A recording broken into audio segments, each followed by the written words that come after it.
vision paper, I started by talking about a couple of reasons for what the Cooney Center had already identified as a real gap in the literature, that we've done a lot of research to know about middle-class, majority culture, generally white families, and how they use technology and how kids grow up in mediated environments. We know much less about lower income and minority families, so-called minority families. One of the reasons for that I argued about was to unpack what it means to be Latino, that this large umbrella category hides all kinds of differences within this group based on immigrant generation, based on country of origin, based on income, education, and all kinds of other factors that make a really big difference. And that by continuing to ignore this kind of diversity, we create this umbrella term that doesn't really necessarily mean anything, but also sets them up as a foil for white middle-class Americans in a way that everything that they do is different. And if it's different, it's somehow less because it's held up against a standard of normal.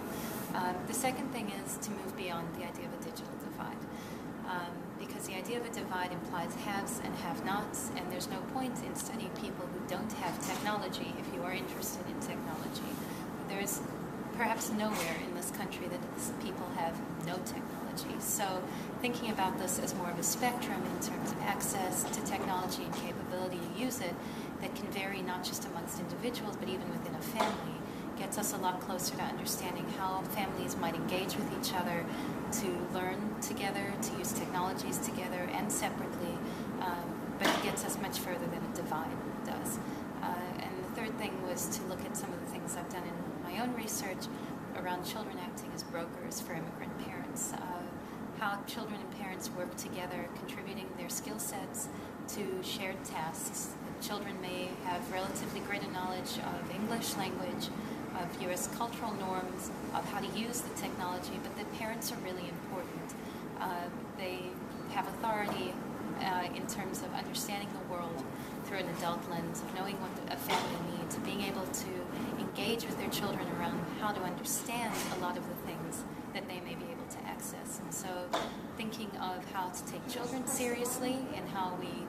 think about family learning, but not to forget that we still need to take parents seriously, even if it's their children who are helping them navigate the device.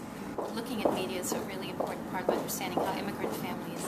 negotiate community information and understand their environments, and therefore that these family practices play a role not just in family learning, but in the integration of immigrants into American life. And that kids have usually not been considered as part of that, but that what they do is really